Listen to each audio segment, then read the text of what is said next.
Stock markets में बिना research किए इन्वेस्ट करना उतना ही रिस्की है जितना बिना जीपीएस के एक रोड ट्रिप पर निकलना। डायरेक्शन हमें मिलेगी नहीं और रिस्क बहुत ज्यादा हो जाएगा। इस वीडियो में हम डिस्कस करेंगे 7 पॉइंट ऑफ फ्रेमवर्क जो सिंपल और बहुत प्रैक्टिकल है, जो almost 90% of the investors stock selection से पहले इग्नोर कर देते हैं। ये 7 पॉइंट ऑफ फ्रेमवर्क आपको ना हमेशा स्ट्रॉन्ग बिजनेसेस के स्टॉक्स चूज करने में मदद करेगा। Hello everyone, I am Sneha and I welcome you back to my YouTube channel. आज की वीडियो में हम समझेंगे कि एक स्टॉक बाय करने से पहले हमें कौन कौन से फैक्टर्स का ध्यान रखना होता है और कब किन स्टॉक्स को इग्नोर करना होता है। So before we start the video, please consider subscribing to the channel so that you do not miss out on informative updates. हमारे 7 पॉइंट ऑफ फ्रेमवर्क का फर्स्ट स्टेप है टू अंडरस्टैंड द बिजनेस।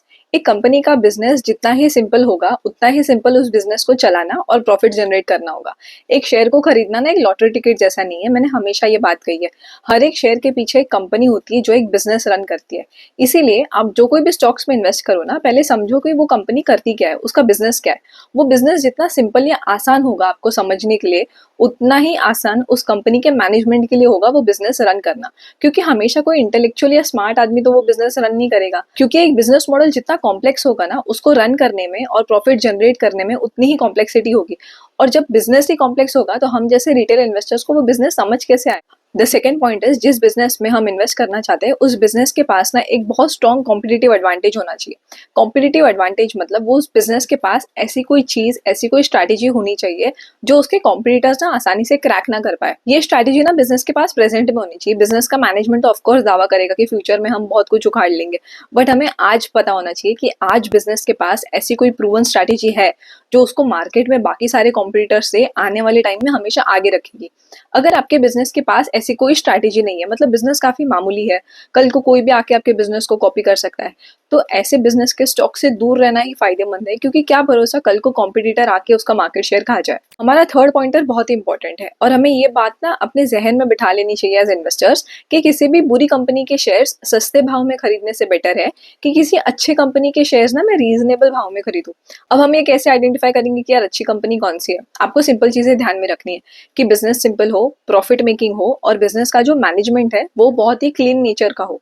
मतलब उनका intent fraudulent ना हो, उनकी past history clear हो, बहुत ही इंटीग्रिटी और ऑनेस्टी से वो अपनी कंपनी को चला रहे। अगर ये फैक्टर्स क्लियर है तो मोटा मोटी आप इतना तो समझ सकते हो कि यार इस कंपनी का जो बिजनेस है वो सिंपल है, चलाने वाले लोग इंटीग्रल और ऑनेस्ट है, तो आप इतना कंफर्ट अपने बिजनेस पे दे सकते। फोर्थ पॉइंट बीइंग, कभी भी ना हमें खुद की रिसर्च को लेके ओवर कॉन्फिडेंट नहीं होना। मतलब डायरेक्ट स्टॉक इन्वेस्ट करने से पहले हम थोड़ी बहुत रिसर्च तो कर लेते हैं, बट हमें ये कभी नहीं समझना है कि यार मुझे तो कंपनी के बारे में सब कुछ पता है और मेरी रिसर्च 100% परफेक्ट है।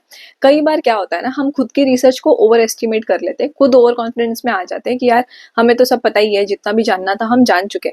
But this is a very lethal thing to do. अगर आप डायरेक्ट स्टॉक इन्वेस्टिंग कर रहे हो तो आपको पता होना चाहिए कि आपका first motive is your capital preservation. मतलब जो पैसा आपने इन्वेस्ट किया है, आपका फर्स्ट मोटिव है कि लॉन्ग टर्म के दौरान एटलीस्ट आपका कैपिटल तो प्रिजर्व रहे और आपको जितना एक्सपेक्टेड रिटर्न चाहिए उतना मिलता रहे।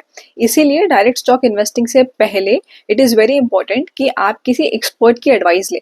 अगर आपके पास कोई एक्सपर्ट नहीं है वो एडवाइस लेने के लिए, या आप 100% कॉन्फिडेंट नहीं हो, then it is better that you stick to index investing. Fifth point being, आपको ये समझना है कि जो कंपनी का मैनेजमेंट है वो अपने शेयर होल्डर से कम्युनिकेट कैसे करता है। दिस इज इंपॉर्टेंट अगर आप शेयर्स में ऑलरेडी इन्वेस्टेड हो तो भी, और अगर आप कोई नई कंपनी में इन्वेस्ट करना चाहते हो तो भी। देखो, जब ना कंपनी के रिजल्ट्स अच्छे होते हैं, जब प्रॉफिट्स अच्छे हैं, रेवेन्यू अच्छे है, ऑर्डर बुक बहुत स्ट्रॉन्ग है, तब ना सारे ही ढिंडोरा पीटते हैं कि यार हमारी कंपनी तो बेस्ट है। बट जब ये टाइम आता है जहाँ पे प्रॉफिट्स डिक्लाइनिंग है, ऑर्डर बुक स्ट्रॉन्ग नहीं है, या जहाँ पे रेवेन्यूज डिक्लाइनिंग है, तब ये समझना बहुत इंपॉर्टेंट है कि जो कंपनी का मैनेजमेंट है वो आके अपने स्टेक होल्डर से कम्युनिकेट कैसे कर रहा है। वो क्या बता रहा है कि हमारे प्रॉफिट्स डिक्लाइन के रीजन क्या है, हमारे सेल्स डिक्लाइन के रीजन क्या है और हम कैसे रैंप अप करने वाले हैं। ये फेयर और ट्रांसपेरेंट कम्युनिकेशन मैनेजमेंट का अपने स्टेक होल्डर्स के साथ होना ना बहुत जरूरी है। पॉइंट बीइंग, आप अपनी कंपनी के बारे में या शेयर मार्केट के बारे में ना रोज रोज अगर न्यूज पढ़ोगे ना, तो आपको भी एक ना इमोशनल टर्मोइल आ जाएगा कि यार मार्केट में हो क्या रहा है। कभी मार्केट ऊपर है, 6 महीने बाद मार्केट नीचे है, जैसे अभी चल रहा है। पर क्या आपको सिर्फ मार्केट न्यूज के बेसिस पे अपने शेयर्स सेल करने का या बाय करने का डिसीजन लेना है? Absolutely not. आपको एक चीज ध्यान में रखनी है कि आपने जिस मोटिव से कंपनी में इन्वेस्ट किया था वो था कंपनी का मैनेजमेंट, कंपनी का बिजनेस। उसी तरह जब आपको पता चले कि यार कंपनी का बिजनेस ही चेंज हो चुका है, कंपनी का बिजनेस मॉडल चेंज हो चुका है, the management is not honest. आपको सब इन्हीं ठोस फंडामेंटल रीजंस की वजह से अपने स्टॉक को एग्जिट करना है। अगर आप रोज रोज न्यूज पढ़ते रहोगे, रोज रोज शेयर प्राइस मॉनिटर करते रहोगे, तो हो सकता है कि आप इनिशियल लेवल पे ना वो डिसिप्लिन बिल्ड ही ना कर पाओ to hold your investment for a longer term. 7 point being, आपको ना अपने पोर्टफोलियो में 100-200 शेयर्स जमा नहीं करने।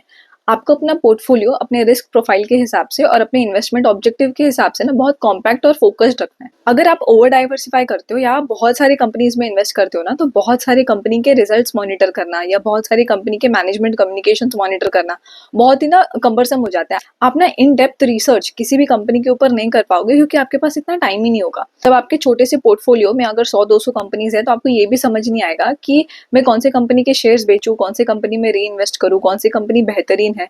ये सारी कैलकुलेशन या ये सारा मॉनिटरिंग आप अपने ओवर डाइवर्सिफाइड पोर्टफोलियो में नहीं कर पाओगे। आई होप ये 7 पॉइंटर फ्रेमवर्क से आपको एक बेसिक आइडिया आया होगा कि कोई भी स्टॉक्स में इन्वेस्ट करने से पहले आपको क्या क्या चीजें ध्यान में रखनी है। अगर आपको वीडियो पसंद आया हो तो please like it, subscribe to the channel, share it with your friends. Happy investing, thank you for watching and I will see you next time.